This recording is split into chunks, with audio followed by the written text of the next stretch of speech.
up, I'm sure, will be an equally ecstatic Mr. George Orton. Yes, George, how's it going, my friend? What a start. What a start to the season. That was awesome. Smiling still. I know. What did you make out of the performance on a whole? Because it was getting a bit frustrating at times in that first half. What did Frank change to swing the game in our favour in that second? I think in the second half we were playing the possession a little bit more with passing it around and not trying to force it forwards. But I got to say it before I forget. There was a moment in the first half where I was watching Brennan Johnson. I was quite critical of him. I don't like him down the left. But he went up against Walker, and I didn't know he had strength like that. He just completely bodied him off the ball. He did, yeah. Oh, that's just playing in my head ever since. And it's like, I still don't think he's a right fit down the left wing, but I think we should be all right if we do bring in Savinho. I think we should push him into a central sort of third attacker. So we've got options between Solanke, Richie, and him.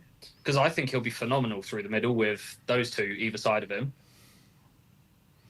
Yeah. You know what? That's something that me and Sim were discussing prior to the season starting. Like, where does Brennan Johnson actually fit in this system?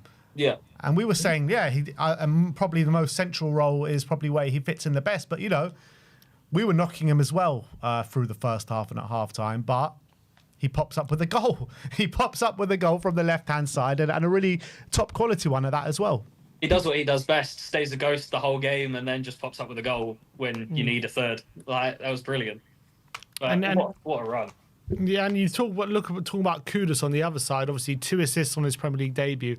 You think about these kind of games when you've got a team looking to frustrate you, like Burnley, and you got Kudus on the right, who was just able to, on a couple of occasions, beat his man, get the ball in, and with good quality. And we got a couple of goals out of it. You think back to last season, how many times we just weren't able to do that because we just didn't have a player like Kudus who could beat his man so effortlessly like he was today. So you just saw today, didn't you, what Kudus is going to bring to this team, especially against these kind of teams that we face today. Oh, 100%. That Richie's second goal, that was something straight out of City, Liverpool, Barcelona playbook. The way Kudus just sort of knocked it past the defender, and then that finish from Richie. What a goal. What a goal. I gave him, I'm doing, it's quite autistic of me, but I'm doing how you guys do your player ratings. I've got a spreadsheet with my own player ratings for this season. Okay. As soon as that went in, he's 10 out of 10, man of the match, everything. Loved it. Yeah, but it wasn't just that about his game today, though, Richarlison as well. Talk to me about Richarlison's game, because I thought in every aspect he was pretty much near perfect today. Oh, yeah, as I said, I rarely give 10. I always try and find little things that they can improve on. But for Richie, I don't think there was. The drop in deep, the holding up of play, even for Sar's, even for the ball that Sar played through for Brennan's goal. He was the one holding up the play, and he passed it off to Sar, who obviously played it through. But I never knew he had that in his locker. He almost looked like a better, up front holder of the ball than Solanke is, and that's the whole reason we bought him in last season, I thought, was to hold up the play when we're countering and going forwards.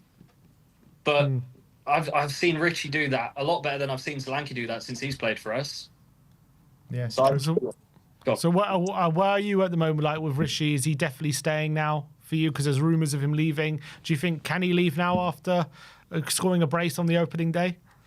I think I don't put anything past Levy to make some money off of anyone, but I think probably if we hadn't sold him before the final in midweek, for me that was the sort of cut off. If he stays for that game, he stays for the season, and I don't think he wants to leave, and I think that's going to be a big part of it. Whereas if you look at Biss, even though he says he doesn't want to leave, he doesn't really fit in. We bought in replacements for him.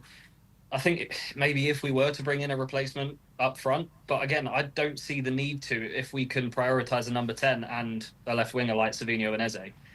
I think we'd be stupid to let him go. And I've said throughout the whole time he was with Everton and it was Watford before that, wasn't it?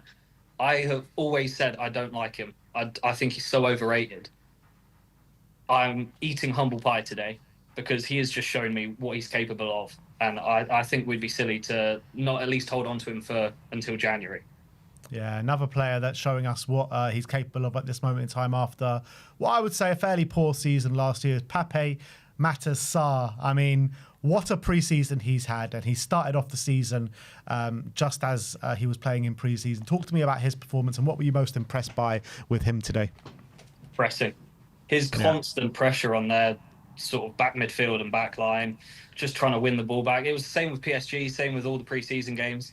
Just constant pressure in their faces, and that sort of, it screams Frank Ball to me. I nearly called it Ange Ball then. It screams Frank Ball, and I love it. I think he's so perfectly suited to this squad and this team and this manager and the style of play that we want to play.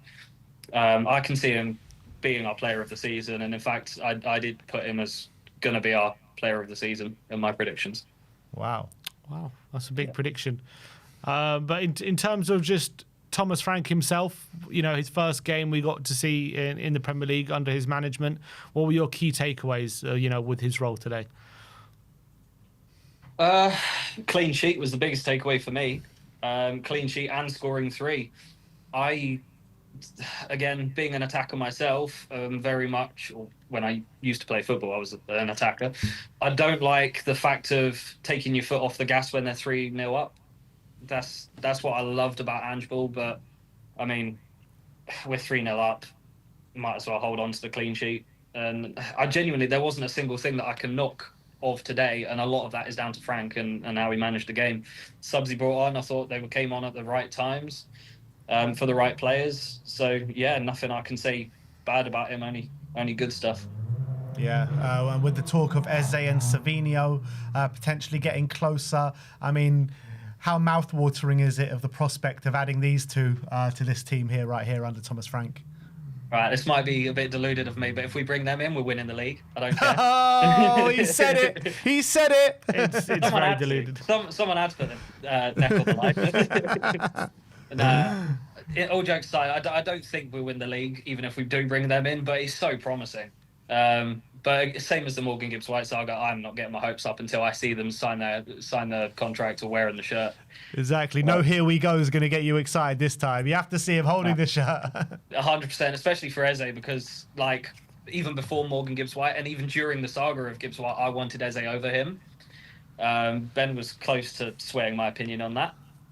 But yeah, I always wanted Eze to come in, so I don't want to get my hopes up because I know how much I'll be crushed if that falls through now. But it's looking more and more likely. I think it will happen. Yeah.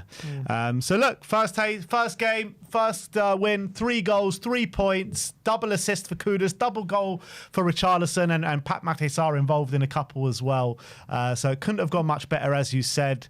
But George, thank you for coming on today, mate. No worries. Cheers, George. Lovely to see you. Come on, you Spurs. Come on. You Spurs. Big up, George.